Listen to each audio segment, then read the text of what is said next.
Good evening, everyone, and welcome to another First Friday event. We hope that you've been safe and well and are looking forward to this evening's exciting presentation by Rhonel Roberts. I've been very fortunate to know Rhonel for many years now. We worked together for many years in San Francisco. He's a fabulous person, Mr. Positivity, I would say, and he's an outstanding artist, and he communicates that very well with the people that he works with at the Apple store in San Francisco. If you've been fortunate enough to take one of his programs there, I'm sure you will agree.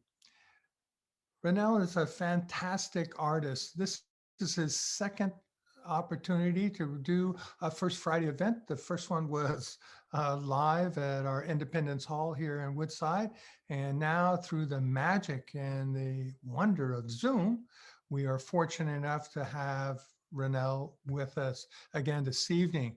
Now he is viewing us from his studio in San Francisco. So it will be a great opportunity for you to see and hear his story and how he works and gets his inspiration. So Henri Matisse said that creativity takes courage. And as you're about to see, Rhonel has plenty of both creativity and courage. Hello, hello. Hi, my name is Rhonel Roberts. I am the gallery owner here at Chez Rhonel Gallery. Thank you so much for taking the time to hang out with me tonight on your busy Good Friday. I have been here at the Hunters Point Naval Shipyard, oh my God, for the past 17 years now. I came out here just as a visitor back in the day. Had some friends of mine who actually had an art studio here. And I came out, went to all these different studios and was just overwhelmed with how much art is here and how many artists in these 6 buildings around here in San Francisco. Of course, the Naval Shipyard is a place that was actually a working base for the Navy. A lot of these rooms that are here were just naval spaces, barracks, so to speak. And they've been turned into individual artist rooms. And when I visited out here years ago, I had that wonderful experience of enjoying the differences between the artists in these places and how each artist turned their space into something very unique. And I thought, oh my gosh, I think I want to be out there too. I want to put my name on the list. So I did. And voila, I've been here. And I have to say, and of course, this whole thing that I'm sharing tonight is kind of entitled an African American's artist experience. But it really truly is my own experience. For Rhonel's experience, of course, is different than everyone else's. But getting a place to do your art, and I know for any artist, it's kind of overwhelming. You don't really know what that means. You don't really know what to expect. And I'd say for the first few months that I got this spot, I was just kind of just sitting here going, okay, what does this mean? What am I gonna do? It wasn't really about creating anything. It was about being and just sitting in this space. And over time, I began to kind of grapple with it and go, okay, this is my room where I have the freedom to create whatever I want to say, wherever I want my art to go. I begin to embody that and enjoy this space. And so that's where I'm at today. I have to say I've cultivated it pretty much. Anyway, let's get started. I want to share with you one of my pieces of artwork in this experience tonight. And it's called The Miller Sisters, Queens of Gospel. They're who I saw when I was a kid growing up in Stockton, California. three singers, my mom, Rosalind, my Aunt Frances, and my Aunt Nettie, who would sing together gospel music and jazz, and really, really brought their sense of harmony to their music. I was touched by that. I was impressed by that. I was moved by that, as so many other people were when they sang when I was growing up. They would sing at the county fair, and they would sing the Palace of Fine Arts with John Handy here in San Francisco. And they really were a great example for me as a kid growing up in Stockton, to look at them and go, oh, they're using their art, they're using their creativity to really touch people's lives. And it really was something that I wanted to do as well. As a matter of fact, I did grow up singing. As a matter of fact, there was a duality between whether I would pursue a music career or whether I would pursue an art career, because I'm equally embedded in both of those talents in my life. I play the piano and I sing still, even to this day. And so it was always whether or not I was going to pursue which one. And so I took the latter one. I pursued art, and but I was impressed and impacted by their lives together.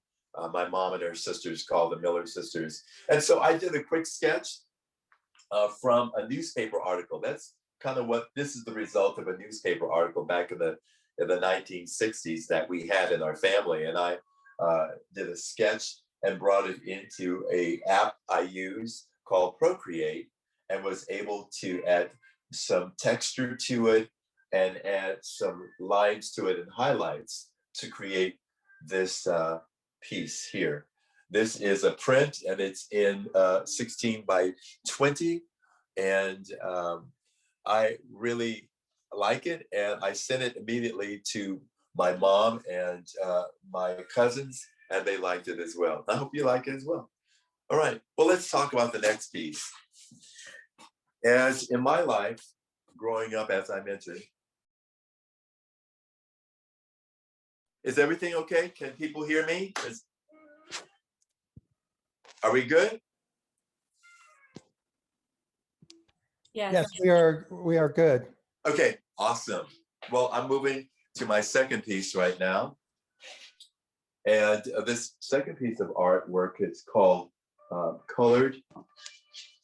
This particular image was, I'd have to say, something where I really experienced with using masking tape.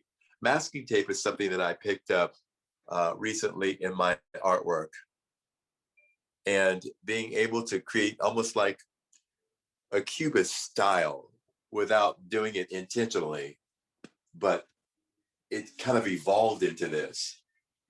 This whole painting style was something that I developed in 2012.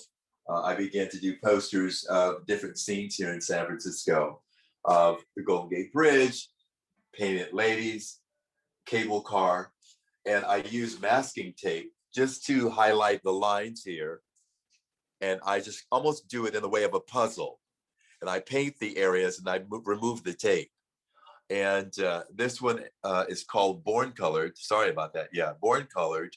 And the idea and the narrative behind this piece is being born in colored skin and having to grapple with how to maneuver and live in this skin. And there were and have been times, and there have still been times in my own life where there is that pause for reflection. The position of the head really explains kind of like the pondering of how to maneuver, how to function in a culture that is pretty much been adverse and not come alongside to support. And so this is a very kind of contemplative piece in terms of what it's expressing. At the same time, it's something that I use pretty bright and bold colors in this particular piece as well. This is a piece that actually I just did about 3 months ago. About 3 months ago, I painted this piece, and I did it kind of particularly toward Black History Month and the early part, well, the latter part of January, so it could be ready for my show that I did in the studio for Black History Month. Again, this is called Born Colored, a contemplative piece showing an expression of a male, Black male, just grappling with the issue of his own race and how he would find his place in the world. And so that's something that's kind of ongoing for me as well. All right. So I want to move on to our next piece. Next piece here is and I'm going to stand over here, actually. I kind of want to be on this side of this painting. This is called Bo and Me. And that is a figure of myself in my 30s and my son, Bo, he's about 6 years old in this particular piece. And we're actually at the beach here in San Francisco. And this is just one of those, another one of the Procreate artwork that I did by sketching, but then I actually printed it out on archival paper and embellished it with different brush strokes, different colors. And because I wanted to kind of warm it up a bit. And so I was able to do that. Rhonel? Yeah. I'm sorry to interrupt you there. Your paintings have such great colors, but it's very dark there. Is it possible you might be able to offer some more illumination so people can really see the color? Sure. Thank you. No worries. I did just turn on the light, but I'm trying to keep it from having a lot of glare. Can you see this? That's fabulous. Fabulous. Okay, great. I'll take fabulous for 500. Okay, so yeah, Bo and Me. That's what this one is called. Me and my son at the beach. And of course, I don't see many pictures or paintings of African-American men at all with their children at the beach. I didn't do it for that very reason, because I'm not trying to, do work to help anyone's quota. This is a painting that I did out of my own expression. And during Black History Month, I wanted to make sure I shared paintings that were about me and my life as an African-American artist, and the things that I love, the things that are important to me. And my children are important to me. And so I wanted to include this particular painting in my whole array of work. And so, yes, that's me, kind of in my 30s. You see hair on my head in that one. But also very casual time with me and my son, who's now 31 years old. And so really grown into his own artistry as a musician here in San Francisco. And so, yeah, kept it in nice, almost pastel colors. I think that was the mood I was going for in this. I tend to do a lot of warm, cool together in my work. That makes me feel quite comfortable and aesthetically my own. Where you see warm colors, you probably see cool colors as well. I tend to do that in a lot of my work. So again, Bo and Me, Dad and Bo, Bo and Dad. I think I'll call it Dad and Bo. This one here, moving on to the next one. This particular painting, I really love and enjoy, not only because it's got my aunt in here. The three ladies that I showed you earlier, this is the youngest sister. That's my Aunt Deb. And this is called Fish Fry. This is done also using Procreate, but embellished with paint blocks in this artwork. Happen to have my own apartment here in San Francisco, and my aunt decided she wanted to come and fry some fish for me. And so I wasn't going to refuse that. We had a wonderful time of conversation, fried fish, potatoes, and salad.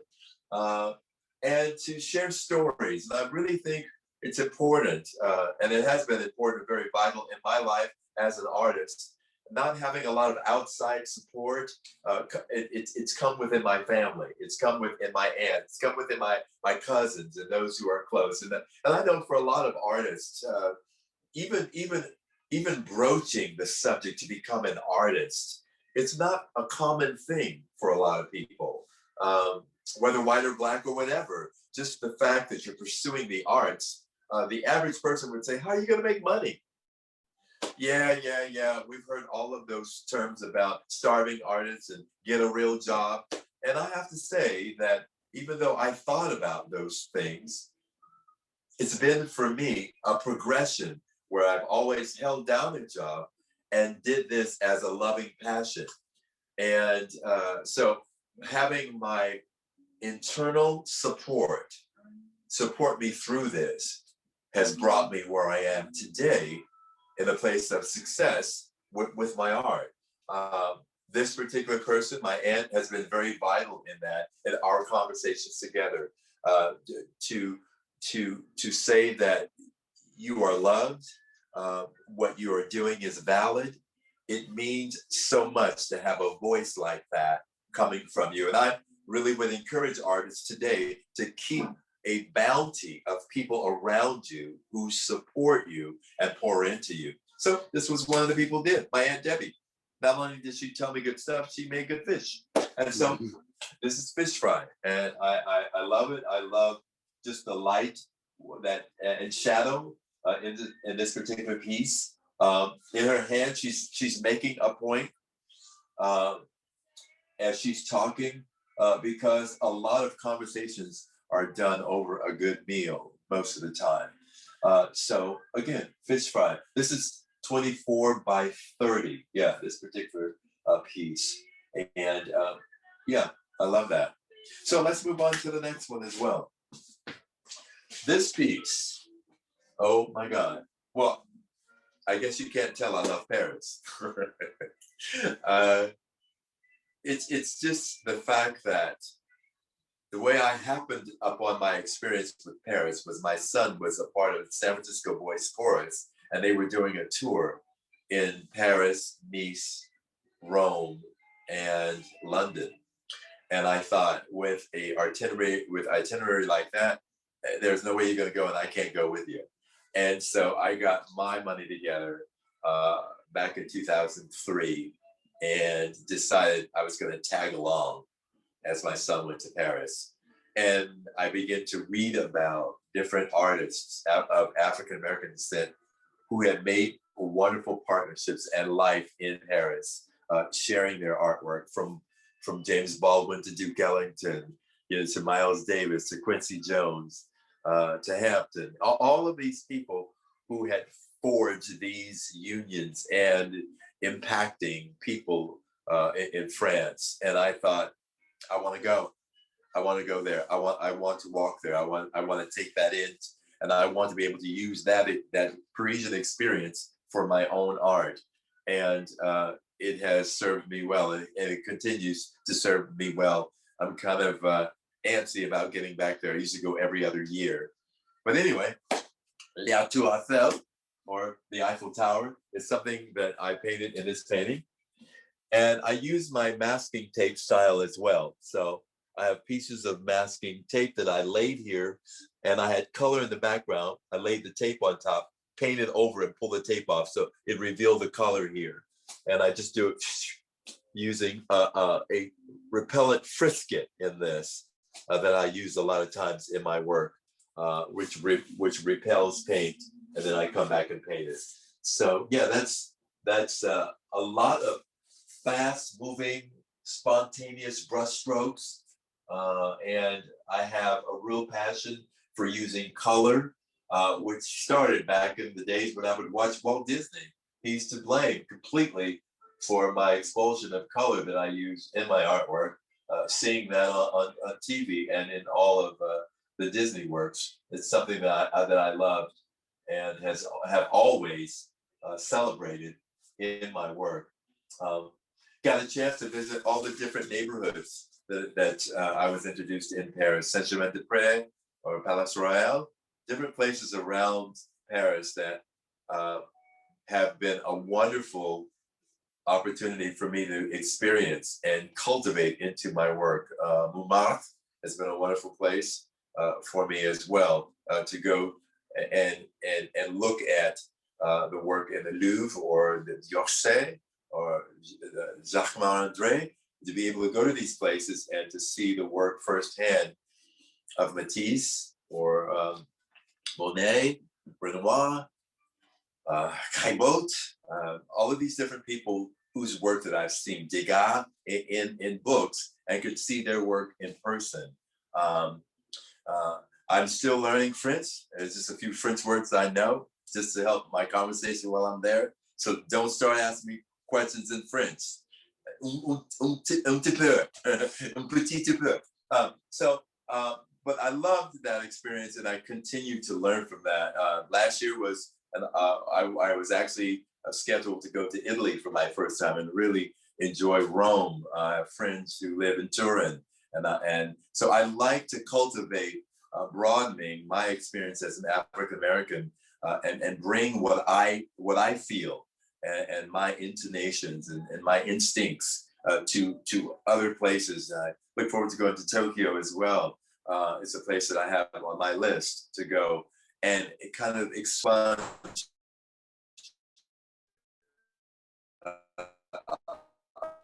a lot of the exude my work. Another painting I kind of want to tell you a little bit about, and I hope we can see it without too much reflection, but that's going to be this painting to the right. And this is the Golden Gate Bridge. Can you guys see that? Okay. Yeah? All right, great. This was my second work in 2012 when I was actually using masking tape. I always wanted to do posters, kind of like Andy Warhol, where you have your name in the poster and you create almost a style that's similar to a TWA poster or that kind of thing. And so, yeah, I came up with that. Let me see if I have any in here. Yeah, I did these whole series here of artwork that are all in the same kind of poster style of San Francisco, and using masking tape to create all of these. And so before I actually had the text or the font entered in, this is what the original. So this is the original Golden Gate Bridge painting. And it took me about, I'd say about two to 3 days, maybe, of work on this, because I didn't want to have a Golden Gate Bridge painting that was horizontal. I wanted a vertical Golden Gate Bridge painting. And each cable, as you can see, the colors start darker and they get lighter as they go to the right in that painting. So that took a lot of time in changing the color as I was moving along with that. And one of my favorite things, of course, is the storage tank carrier underneath that, and having a little fun with the color there. And I just threw up a couple of boats and random shadows, and next thing I know, people kind of enjoyed that and have been buying them ever since. It's because of this work that I have a partnership with La Boulangerie, which is a bakery here in San Francisco, where I have this work on the tote bags that people can buy to put their baguette and their wine in to take out to a picnic here in the city or wherever. So it really opened up some doors, which SF Travel here in San Francisco began to be one of my clients as well, SF Travel here in San Francisco. So I just want to tell you, thank you so much for just taking the time to hang out with me here. And I'm open for questions if you have any questions that you'd like to ask me about the work or about my life. Rhonel, I know that the last time we spoke, you were talking about your project with cotton, and I was wondering if you might go into some detail about that. Yeah, absolutely. Well, I happen to, for Black History Month, I wanted to do something really different. Not only did I want to share about my own life, but I wanted to share also a couple of things that have been indicative of Black life in this country. And one was, and has been, during slavery, the plantation, and picking cotton. And so I decided that I wanted to go to a flower shop and ask them if they could actually purchase some cotton for me. And so they did. And so I brought the cotton to my studio here. And I have to say that that was a very sobering experience for me. I'm not from the South. Of course, I do have some relatives who are, but just being able to experience having cotton, the plant, in my hand, the very first thing that happened to me is that a thorn stuck me. And I could just only imagine, even from that, the kind of experience people that look like me had. Not, I mean, I can't even imagine what that was like. I read about it. I read about the deaths. I read about all that. But well, I will say this, because I don't want to beleaguer this. I have to say that I took that cotton and I began to sketch, and I began to come up with my own design and create artwork out of my own experience, because it really saddened me. And I thought to myself, how can I take this moment? How can I take this time that I'm experiencing and turn this into something that's healing for me, for Rhonel? And so the way to do that, I began to sketch. I had several drawings that I did at home on my iPad, and in here as well. I've taken them down. But what I have come up with is a simple cotton pattern that I feel has helped me. I'll show you one of the pieces that I was able to do from it. So people who know my work know that I do these different Mona Lisas. And the reason why I do different Mona Lisas, because even though I love Leonardo da Vinci's Mona Lisa in Paris, and I've seen it a couple of times, I don't think it represents all women. And so in the beauty of cotton, I wanted to make this Le Coton Mona using the different cotton patterns that I designed. And you'll see in her clothing, there are different colors of cotton motifs that I've designed.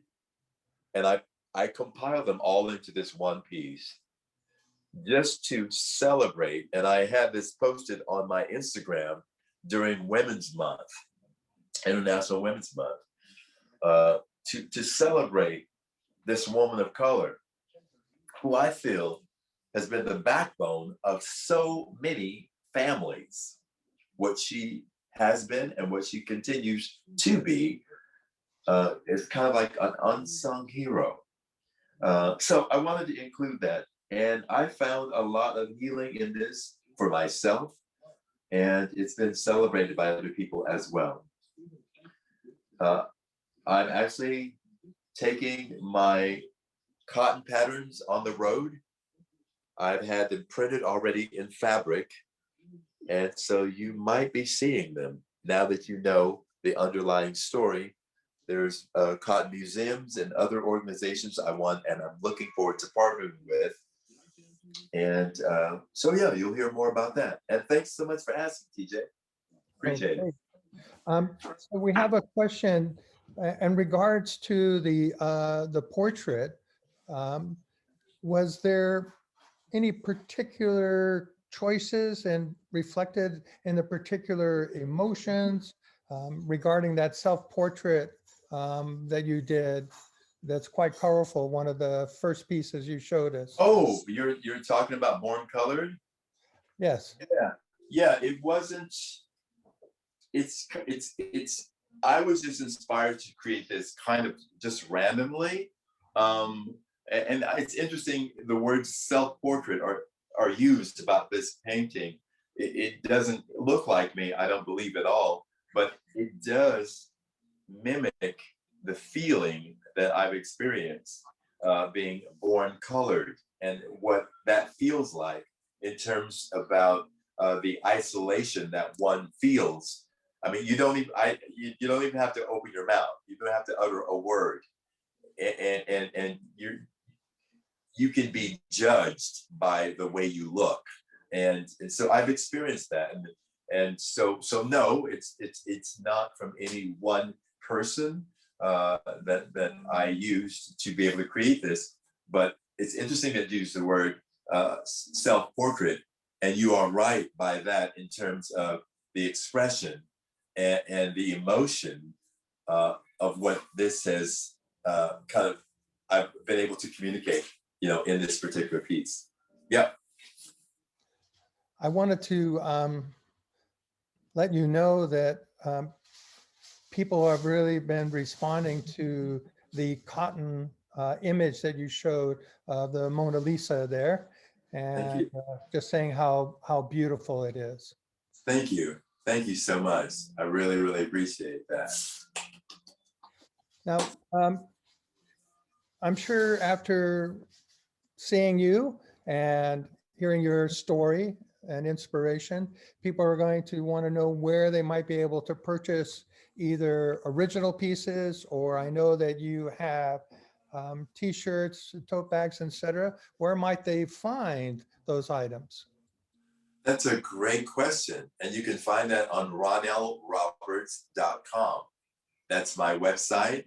And so it's my name, RhonelRoberts.com.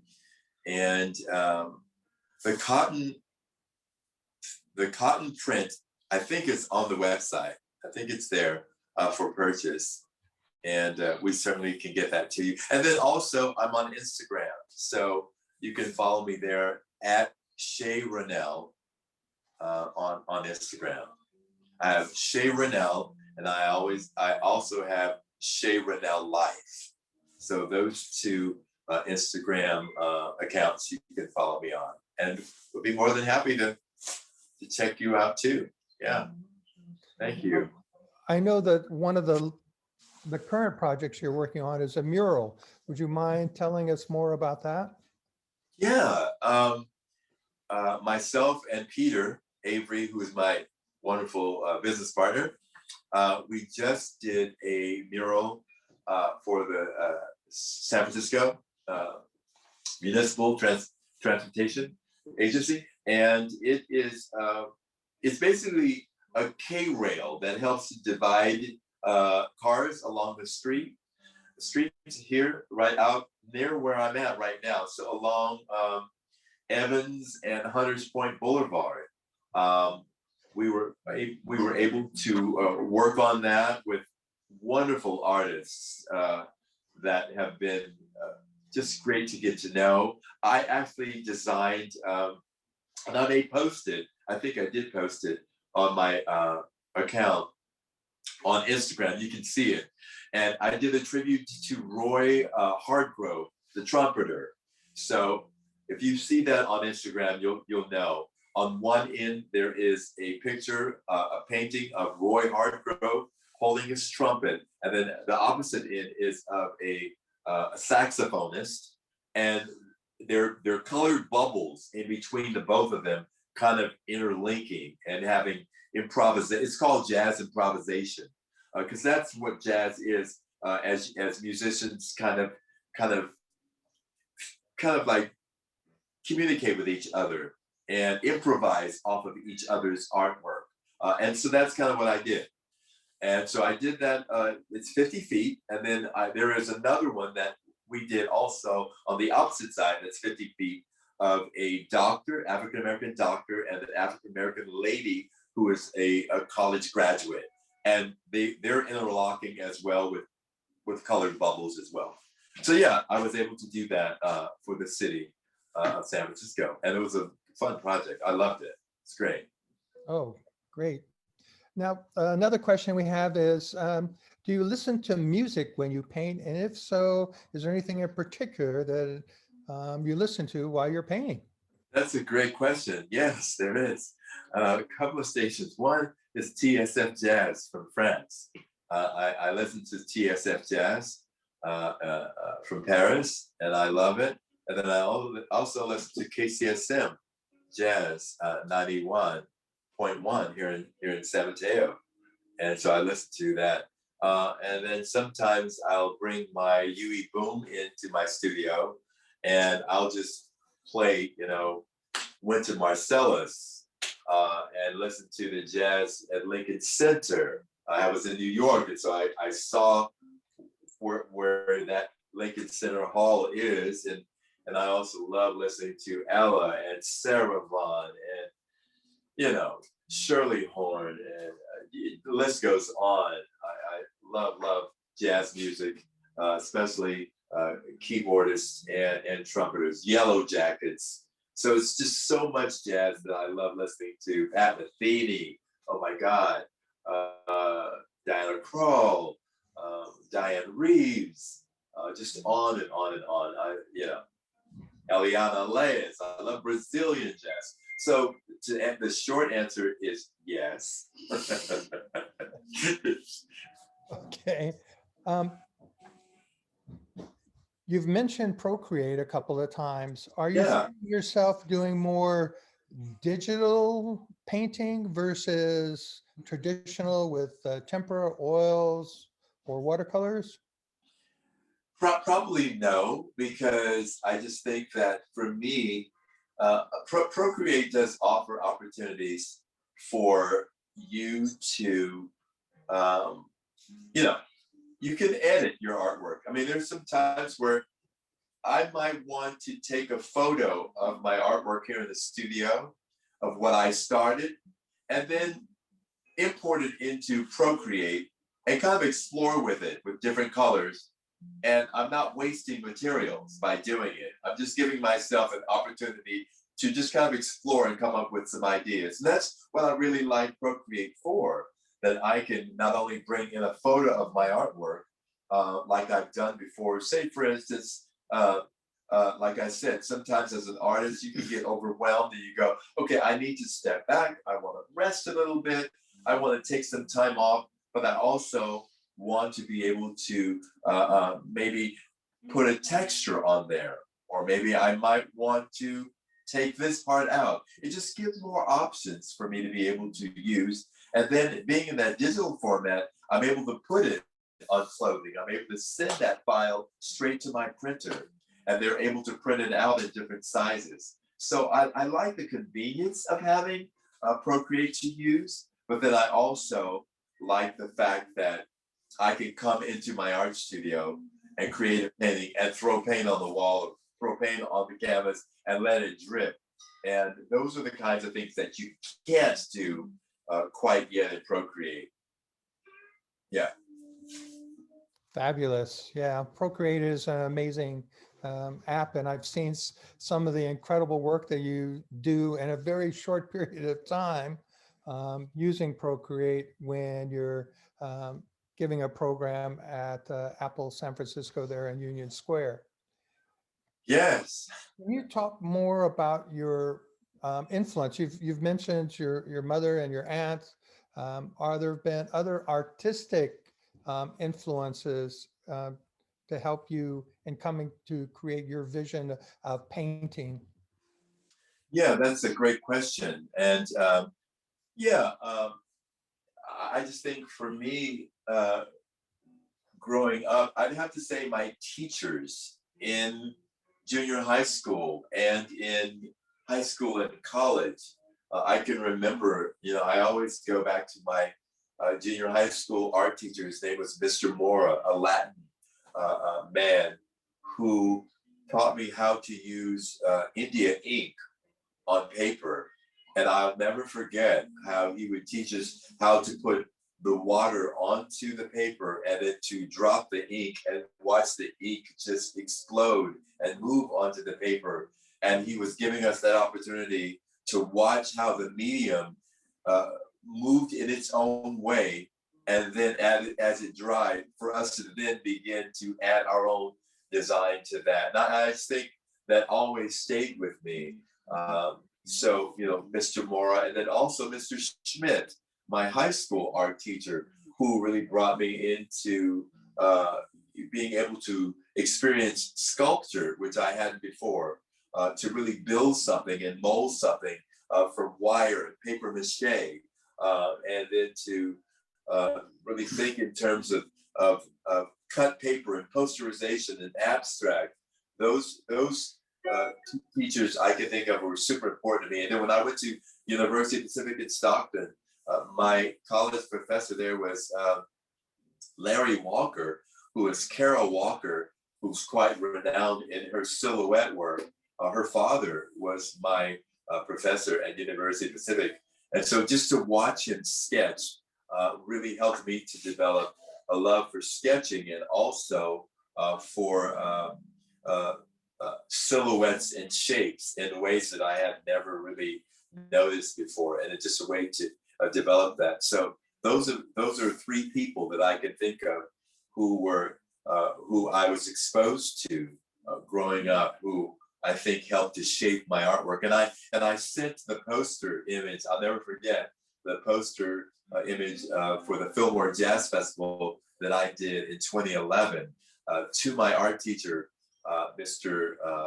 Schmidt, and he applauded it. He loved it, and he thanked me for that. That was quite wonderful to have his approval on that. And it's interesting too, that particular piece, and you can look this up, the Fillmore Jazz Festival poster that I did. I had a chance to, it was a time where I was trying to develop my own style and where I would go in my work as an African American, because there isn't anything that's already honed out, in this life. You can't like pattern someone, and so I remember I was trying to get into museums, and I started copying the style of Leroy Neiman, and in that particular image of the trumpeter that I did, Hugh Masekela, for that poster, I had the wonderful opportunity to meet Leroy Neiman here in San Francisco at a show that he was at, and I bought one of his books on Africa, and he had a chance to see my work. I brought to him one of my posters for the Fillmore Jazz Festival of Hugh Masekela, and he saw my work, and he wrote inside the book, "Bravo," and I'll never forget that. It was really exciting to meet Leroy Neiman. So yeah, those four that I could think of immediately that were quite vital in my development and my encouragement as an artist. You've talked about much of your work there, but you haven't talked about your book, and it's one that I own personally, but I was wondering if you might talk about the book that you did. Yeah, as a matter of fact, I'm in my studio and I don't have a book in sight. How would that happen? I sold them the last time I was with you guys.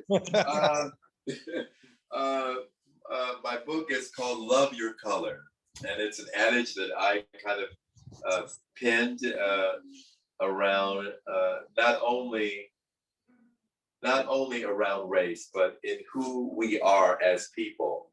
Love your color. And my book is really, it has three girls on the cover. You can search for it. It's available at norfolkpress.com. Love Your Color by Rhonel. And the book is really about finding not only your passion, but loving the thing you do. So that when you show up, or when I show up, we know what we bring. And for me, it's creating colorful atmospheres. I'm finding that more and more as I learn that my work not only translates from not only on the wall, but it will be transferring into fabric and home goods pretty soon, tote bags and all the like. but Love Your Color is what the title of the book is. And it starts with my autobiography, really. It starts with how I grew up in Stockton, small town, what my influences were, who were those covenant partners that helped create who I am today. And so it just goes from detail to detail with that. And I encourage you to grab that book and to, if you know other aspiring artists, especially kids of color who don't have that many people to come alongside them and guide them and encourage them in painting, in creativity. I would just really encourage you to grab that. So yeah, that's basically what it's about. And then it leads up to kind of where I am today. Yeah, the book came out in 2016. And the publisher has been saying, Rhonel, we want to do another book. And I'm like, okay, wait, let me just get some more artwork. And so we'll probably be doing another book too. We have I'm another. going to grab some water, actually. Sure. We have another question while you're enjoying a beverage. Do you start with a vision of what you want to create, or does it just evolve as you go? Well, interestingly enough, with the cotton, it started with the plant itself, right? I was kind of reckoning my feeling to something emotionally, and from that birthed this image. So sometimes it does come from within. Sometimes it comes with an idea. But when I actually, if you're talking about drawing, sometimes I'm doodling. I think doodling is a cool thing. You can actually, you're actually developing a lot of things when you're doodling. They're just ideas, and from those doodlings can come some wonderful designs that you can kind of get your mind behind and really start structuring. Excuse me, my degree is in drafting. And so for me, having studied drafting, I was a drafter for Lockheed Missiles in Space. And so a lot of the artwork that I would do there, which I wouldn't call artwork, but some can call it artwork, was 3D stuff. And you would sketch something, and then you would be able to start with an idea, doodling, just doodling, sketching around. A sketch is not a drawing. A sketch is just a series of lines and ideas. And then you go back and you draw it, and you make them more finite, and you curate them a bit. And so that's something that it depends. It's not one way all the time. It comes from doodling. It comes from an idea. It comes from an emotion. So it comes a lot of ways. And TJ, you mentioned, what I do as work for Apple as a creative pro. A lot of the times in the sessions that I teach, when I'm teaching people how to use, the products with an Apple Pencil and an iPad or so, I'm teaching them about how to be comfortable with the tools. And then this is what the tools can do, right? And so I start a lot of times with simple sketches like this. I will start with a simple sketch, and then I'll start painting and adding color to kind of put body onto the bones, so to speak. And then I'll add little nuances, some texture. And so I'm building it up as I go along. It starts though with bare bones. And so, yeah, that could be in the way of a doodle, or it could be in the way of an idea. Yeah. So what artists have inspired you over your time? Yeah. I love Romare Bearden. I love, I love the French Impressionists, especially the Fauve period. I love work.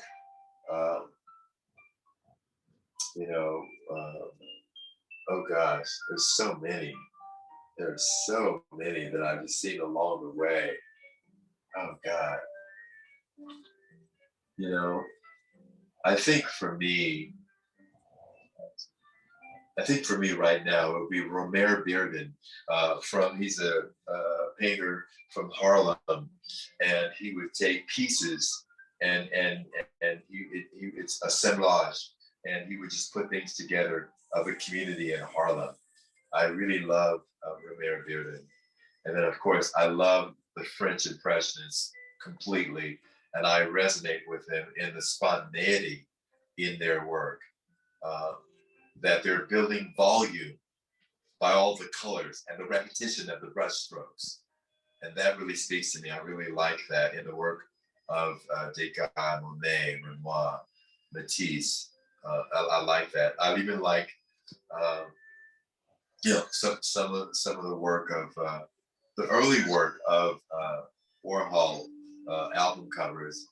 Uh, I'm a big fan of Jean-Michel Basquiat. I just love his free expression through his work. Not that I have to make sense of it, but I like the free expression of Jean-Michel Basquiat. Um, yeah, I just those, and I'm still discovering new artists as well. Yeah. Yeah. Yeah, there's nothing static about you. You are nothing if not dynamic. Well, thank you. Thank you. Thank you so much. Well, thank you for this wonderful opportunity to be in your studio and to have you talk about your fantastic art. So I hope people will take the opportunity to visit your website and Yeah. check out Instagram. So could you, if you wouldn't mind repeating your website address one more time, please? Sure, it's my name. It's RhonelRoberts.com.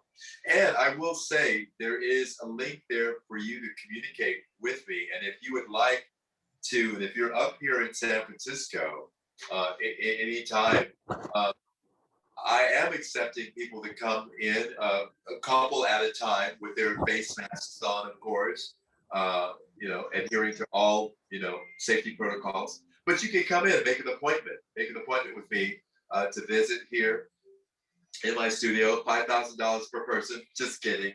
So yeah, to come and hang out and get a chance to see artwork in person, yeah, just let me know.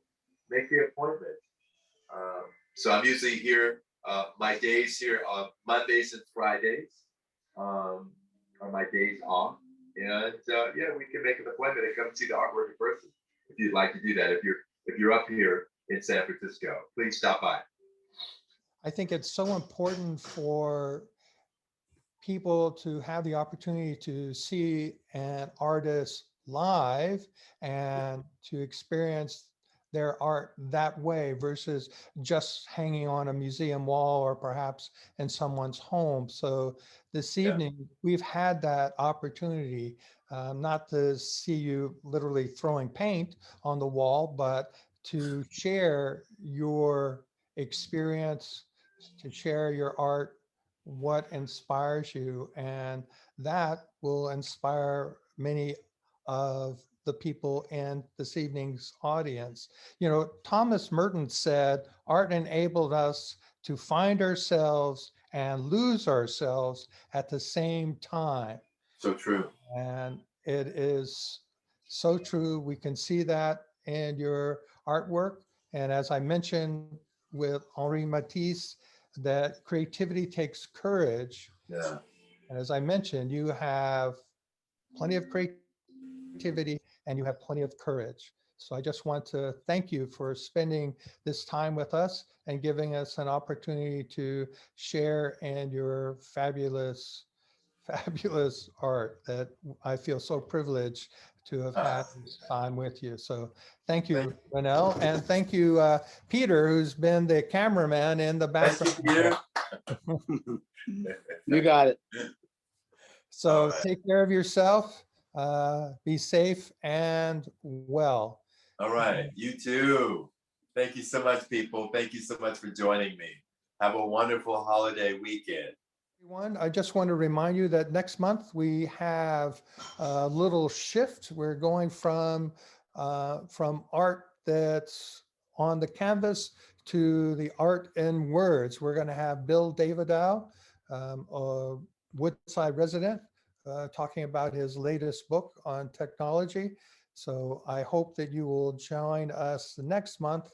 And thank you all again for being with us this evening. And remember, be safe, be well, and we will see you next time.